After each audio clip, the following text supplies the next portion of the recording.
Hari ini belajar tematik bersama Bu Nova Afriyani. Kita awali dulu pembelajaran hari ini dengan membaca basmalah. Bismillahirrahmanirrahim. Assalamualaikum warahmatullahi wabarakatuh. Semoga semuanya anak-anak Bu Guru dalam keadaan sehat walafiat ya. Amin. Oke, Bu Nova berharap sebelum belajar tematik kali ini kalian sudah melaksanakan pembiasaan ibadah. Semoga pembiasaan ibadah yang kalian lakukan ini selalu istiqomah ya anak-anak Bu Guru. Oke, sebelum belajar kita baca doa sebelum belajar dulu ya. Rabbi zidni ilma warzuqni fahma waj'alni minas sholihin. Semoga ilmu yang kita tuntut hari ini membawa keberkahan untuk kita ataupun untuk Bu Nova ataupun untuk yang lainnya yang bermanfaat untuk hari ini maupun masa depan. Oke, selanjutnya Bu Nova akan menampilkan beberapa gambar hewan. Insya Allah anak-anak Bu Guru semuanya sudah mengenal hewan-hewan ini. Kenapa Bu Nova mengambil 3 hewan ini? Karena 3 hewan ini tergolong hewan langka yang berada di Indonesia. Apa sih yang menyebabkan mereka menjadi langka? Yang itu yang akan kita bahas selanjutnya. Yang pertama, karena adanya penurunan jumlah populasi. Ini disebabkan karena proses perkembangbiakannya lama, kemudian ketika proses perkembangbiakannya lama, jumlah anak yang dihasilkannya pun sedikit, ataupun karena tidak dapat bertahan hidup. Yang kedua, karena ada perburuan liar oleh orang-orang yang tidak bertanggung jawab, yaitu mereka-mereka yang sengaja mencari keuntungan dengan tidak memperhatikan peri kehewanan, yang sengaja memburu gading gajah, yang sengaja mengambil cula badak, yang sengaja menjadikan hewan-hewan sebagai binatang hias atau sebagai patung di rumahnya. Nah, yang ketiga disebabkan karena habitat makin berkurang. Ini pun akibat salah satu dari ulah manusia juga, karena manusia mengurangi lahan-lahan hutan demi perkebunan, demi permukiman, dan yang lain sebagainya. Sehingga hewan-hewan ini yang tempat hidupnya makin bergeser, makin kecil, dan merasa tidak punya lagi, akhirnya tidak bisa bertahan hidup. Oke, oleh karena itu, kita akan berupaya bagaimana caranya supaya hewan-hewan tersebut. Oleh karena itu, kita perlu melakukan upaya konservasi hewan secara fokus dalam hal perkembangbiakan. Makanya hari ini kita akan mempelajari cara perkembangbiakan hewan. Supaya kalian tahu bagaimana hewan ini bisa berkembang biak. Oh, berarti dengan cara ini, berarti saya bisa mengembangkannya supaya menjadi lebih banyak. Jadi kita belajar dulu sedikit demi sedikit caranya. Oke, karena itu berarti tujuan pembelajaran kita hari ini ada 2. Yang pertama, tujuannya adalah agar kalian bisa menjelaskan perkembangbiakan hewan secara generatif. Dan yang kedua, kalian diharapkan bisa menjelaskan perkembangbiakan pada hewan secara vegetatif. Oke, sebelum pembelajaran yang akan kita pelajarin hari ini, Bu Nova akan kutip itu Quran Surat An-Najm ayat 45 yang artinya, dan bahwasanya dialah Allah Subhanahu wa Ta'ala yang menciptakan berpasang-pasangan pria dan wanita. Dalam hal ini apabila dikaitkan dengan hewan, berarti berpasang-pasangan adalah adanya jantan dan betina. Berarti salah satu proses perkembangbiakan hewan yaitu adanya pasangan betina dan jantan atau yang biasa disebut dengan istilahnya gener. Oke, selanjutnya Bu Nova akan menjelaskan jenis-jenis dari generatif. Yang pertama, ada ovipar. Apa itu ovipar? Ovipar adalah cara perkembangbiakan hewan dengan cara bertelur. Selanjutnya, vivipar adalah perkembangbiakan hewan dengan cara melahirkan. Yang ketiga, ovivipar, yaitu adalah perkembangbiakan generatif pada hewan dengan cara bertelur dan melahirkan. Kok bisa dua-duanya? Nah, nanti kita pelajari ya. Oke, selanjutnya Bu Nova akan tampilkan beberapa gambar hewan-hewan yang tergolong ovipar, vivipar, dan ovivipar. Agar kalian ada gambarannya. Ovipar, yaitu beragam macam-macam serangga ya. Selanjutnya ada semua jenis burung. Di sini Bu Nova ambil contoh merpati dan cendrawasih. Semua jenis ayam, termasuk bebek ya. Kemudian hampir semua jenis ikan dan semua jenis katak. Bagaimana dengan hewan vivipar? Oke, hewan vivipar ini sebenarnya insya Allah kalian sudah lebih banyak mengetahuinya, yaitu ada gajah, ada badak berjula satu, ada harimau, ada kambing, ada kucing, kemudian ada lumba-lumba, ada paus. Ya, Bu Nova ingatkan ya, lumba-lumba dan paus itu bukan golongan ikan karena dia bernafas menggunakan paru-paru dan dia memiliki kelenjar susu. Makanya dia dikategorikan hewan mamalia, bukan ikan. Oke, selanjutnya ada hewan apa lagi yang termasuk dalam vivipar? Di sini ada orang utan dan ada sapi dan tikus. Selanjutnya, kita masuk ke hewan-hewan ovivipar. Apa aja sih? Oh, ternyata ada yang kenal nggak nih? Hewan apa? Nah, ini namanya ikan. Itu ikan apa? Ada ikan pari, ikan hiu macan, kemudian ada iguana dengan ada bunglon. Apa sih tadi maksudnya Bu Nova ovivipar yang artinya bertelur dan melahirkan? Maksudnya adalah si hewan ini akan bertelur tapi di dalam tubuhnya, tidak dikeluarkan seperti telur ayam, tidak dikeluarkan seperti telur bebek dan yang termasuk dalam ovipar. Si telur ini tetap bertahan di dalam tubuhnya. Tapi ketika si telur itu menetas di dalam tubuhnya, anak-anaknya ini keluar seolah-olah seperti proses melahirkan. Makanya ovivipar itu adalah bertelur dan melahirkan. Oke, selanjutnya Bu Nova akan menjelaskan mengenai apa saja sih ciri-ciri perkembangbiakan generatif pada hewan, terutama ovipar, vivipar, dengan ovivipar. Yang pertama, pada ovipar, embrio tumbuh di dalam cangkang telur, embrio atau calon bayi. Yang kedua, embrio mendapatkan nutrisi di dalam cangkang telur. Yang ketiga, induknya akan mengerami telurnya hingga menetas. Yang keempat, hewan dewasa tidak memiliki daun telinga. Silahkan diperhatikan ya yang punya hewan-hewan golongan ovipar. Yang kelima, hewan dewasa tidak memiliki rahim dan kelenjar susu. Kalau yang punya hewan termasuk ovipar, coba dicek kelenjar susunya ada enggak kira-kira ya untuk membuktikannya. Nah lanjut, bagaimana dengan ciri-ciri hewan vivipar? Yang pertama, embrionya tumbuh dalam rahim, tidak di luar.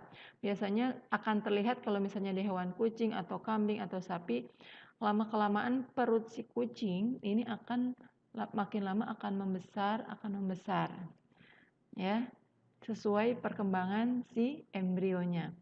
Yang kedua, embrio mendapatkan nutrisi dari induknya, bukan dari cangkang telur ya, karena si embrio ini mendapatkan mendapatkan nutrisi dari induknya melalui plasenta yang terhubung di rahim. Oke, yang ketiga, hewan vivipar memiliki kelenjar susu, hewan vivipar memiliki daun telinga, dan hewan vivipar memiliki rahim. Yang terakhir, hewan vivipar memiliki penutup tubuh berupa rambut. Silahkan amati yang punya kucing, kelihatan nih, pasti ya. Lanjut dengan bagaimana dengan ciri-ciri hewan ovivipar? Tadi contohnya ovivipar apa ya? Oh, yang punya bunglon atau yang punya iguana mungkin bisa dicek-cek. Yang pertama, embrionya tumbuh di dalam telur. Yang kedua, telurnya dikandung di induknya, bukan dikeluarkan dan tidak dierami, tapi di dalam tubuh induknya. Yang ketiga, telurnya menetas di dalam tubuh induknya. Yang keempat, setelah telur yang menetas di dalam tubuhnya, maka akan dikeluarkan dari tubuh induknya seolah-olah seperti melahirkan. gitu. Oke, Bu Nova mau sedikit memberikan tambahan mengenai ovipar. Di dalam ovipar ini ternyata terjadi dua cara pembuahan, yaitu ada pembuahan dalam atau pembuahan internal yang pertama, sedangkan yang kedua adalah pembuahan luar atau pembuahan eksternal. Apa sih pengertiannya? Nah, pengertian dari pembuahan internal itu maksudnya adalah pembuahan yang terjadi di dalam tubuh hewan betina. Jadi, adanya pertemuan sel kelamin jantan dan sel kelamin betina di dalam tubuh hewan betina. Nah, biasanya contohnya ini pembuahan internal ini terjadi pada jenis burung dan serangga. Lalu bagaimana dengan pembuahan eksternal atau pembuahan luar? Maksudnya di sini adalah pembuahan yang tidak terjadi di dalam tubuh hewan betina. Biasanya di mana? Biasanya kalau seperti contohnya kan ada ikan dengan amfibi ya. Nah, biasanya itu dia proses pembuahannya biasanya melalui air. Biasa di dalam kolam atau pokoknya di tempat dia hidup. Ya. Oke. Selanjutnya Bu Nova masuk ke perkembangbiakan vegetatif pada hewan. Nah, ada nama lain dari perkembangbiakan vegetatif pada hewan, yaitu disebut juga dengan perkembangbiakan aseksual atau perkembangbiakan tanpa kawin. Sebenarnya hampir mirip ya, pengertiannya seperti perkembangbiakan vegetatif pada tumbuhan yang pelajaran pekan yang lalu. Oke, bagaimana sih ciri-cirinya perkembangbiakan vegetatif pada hewan? Ciri yang pertama, yaitu terjadi pada hewan tingkat rendah atau hewan tak bertulang belakang.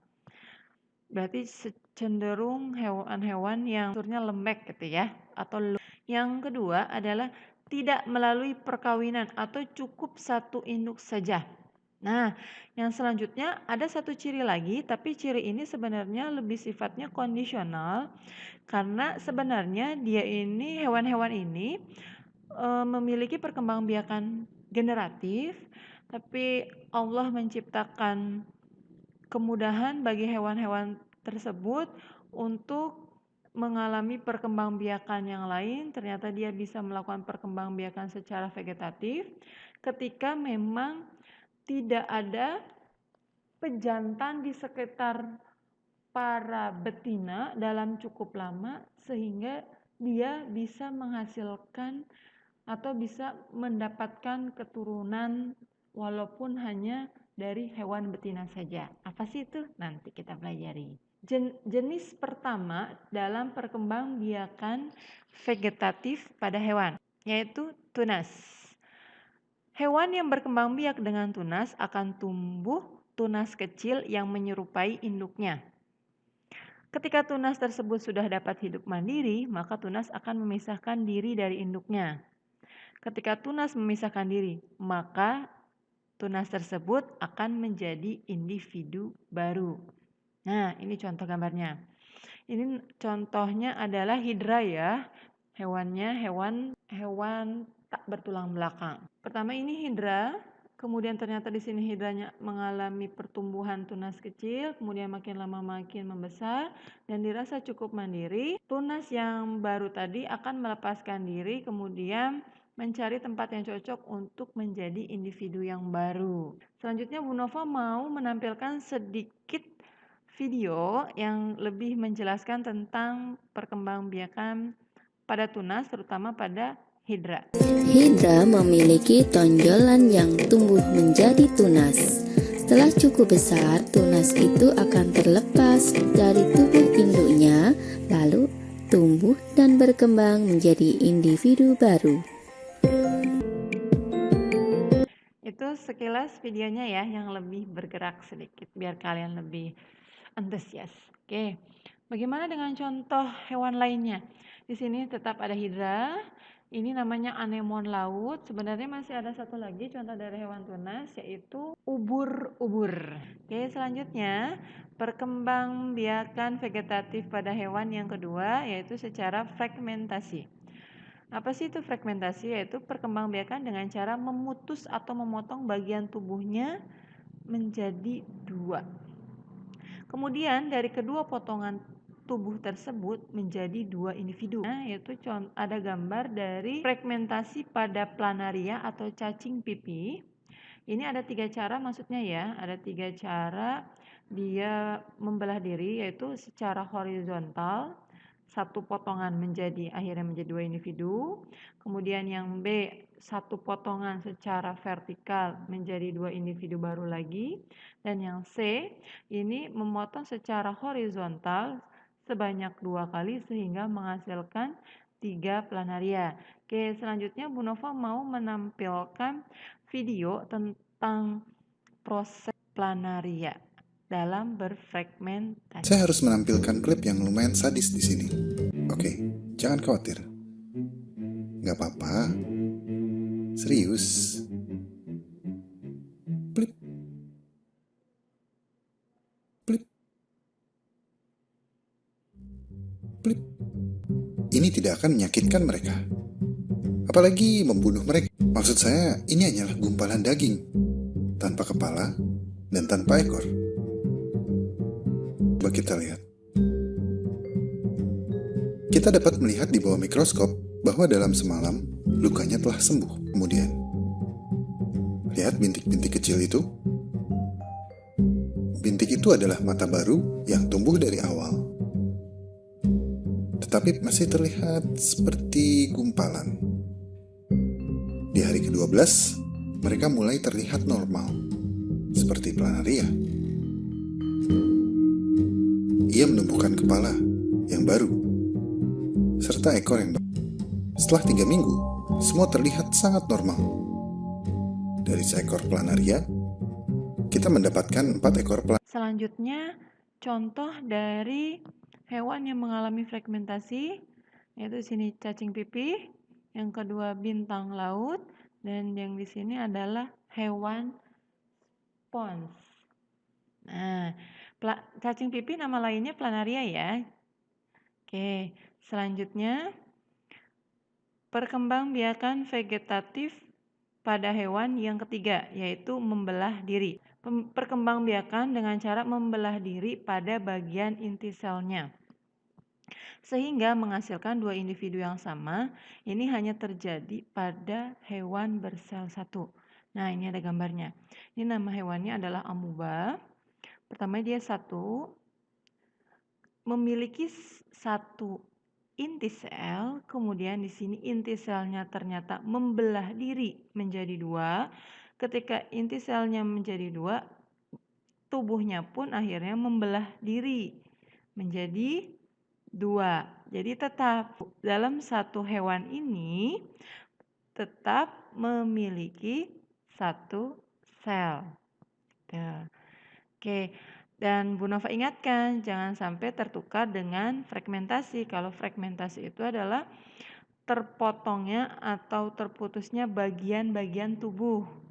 Ya, kalau membelah diri adalah bagian inti selnya baru tubuhnya. Ini contohnya hewan amuba. Oke, kemudian yang keempat, ini yang Bu Nova tadi sebutkan, adanya perkembangbiakan vegetatif pada hewan yang sifatnya kondisional, yang sebenarnya dia sudah memiliki perkembangbiakan secara generatif, tapi Allah memberikan mukjizat, Allah memberikan suatu kemudahan baginya untuk tetap berkembang biak, yaitu melalui vegetatif. Apa sih istilahnya atau apa sih namanya? Yaitu partenogenesis. Apa sih partenogenesis? Partenogenesis itu biasanya terjadi karena hewan betina tidak menemukan pejantan untuk membuahi sel telurnya, biasanya dalam cukup lama. Sehingga ternyata sel telur itu bisa berkembang sendiri tanpa bantuan pejantan, sehingga menghasilkan individu baru.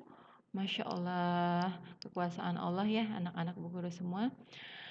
Nah, biasanya mayoritas hewan yang mengalami partenogenesis, jenis kelaminnya akan sama seperti induknya. Karena induknya di sini yang berkembang biak adalah betina, maka individu barunya akan menghasilkan betina juga.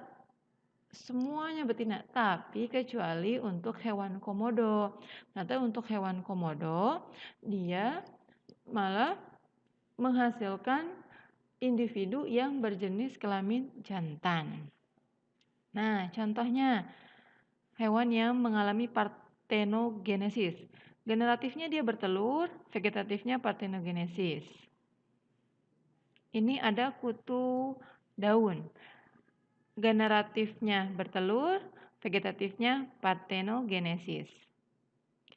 Ada lebah madu sama seperti komodo dan seperti kutu daun, yaitu generatifnya bertelur, vegetatifnya partenogenesis. Ada semuanya yang sama. Kita lanjutkan. Ada hewan apa lagi?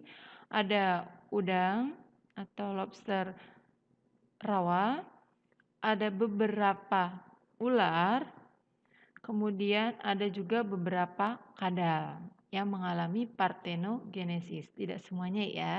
Alhamdulillah, materi yang Bu Nova berikan hari ini selesai. Selanjutnya kita masuk ke evaluasi pembelajaran hari ini. Insya Allah, evaluasinya Bu Nova berikan melalui Google Form. Google Formnya insya Allah akan Bu Nova sampaikan ke walasnya masing-masing. Mungkin akan menyusul ya Google Formnya. Mungkin videonya dulu yang hadir duluan, baru Google Formnya. Oke, jangan lupa seperti biasa, paling lambat dikumpulkan jam 9 malam hari ini, yaitu hari Rabu 12 Agustus 2020. Paling lama jam 9 malam. Kesimpulan pembelajaran kita hari ini adalah yang pertama, perkembangbiakan pada hewan terbagi menjadi dua, yaitu secara generatif dan secara vegetatif. Generatif berarti secara kawin atau seksual, sedangkan vegetatif perkembangan tak kawin atau aseksual. Yang kedua, kesimpulannya, perkembangbiakan generatif hewan terbagi menjadi 3 jenis. Yang tadi ada ovipar, vivipar, dengan ovivipar. Nah, yang selanjutnya, kesimpulan yang ketiga, perkembangbiakan vegetatif hewan terbagi menjadi 4 jenis. Yang pertama ada tunas, yang kedua ada fragmentasi, yang ketiga ada membelah diri, dan yang keempat ada partenogenesis. Apabila nanti ada yang kalian lupa-lupa atau sedikit lupa apa yang sudah kita pelajari hari ini, silahkan diputar kembali video pembelajarannya sampai kalian paham. Diusahakan dalam pengerjaan Google Form kalian harus menyaksikan video ini dengan disiplin, dengan rasa penuh tanggung jawab ya.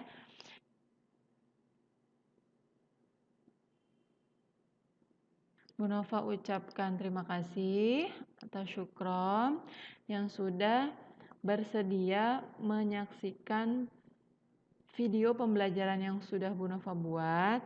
Semoga bermanfaat. Apabila ada kekurangan, Bu Nova mohon dimaafkan.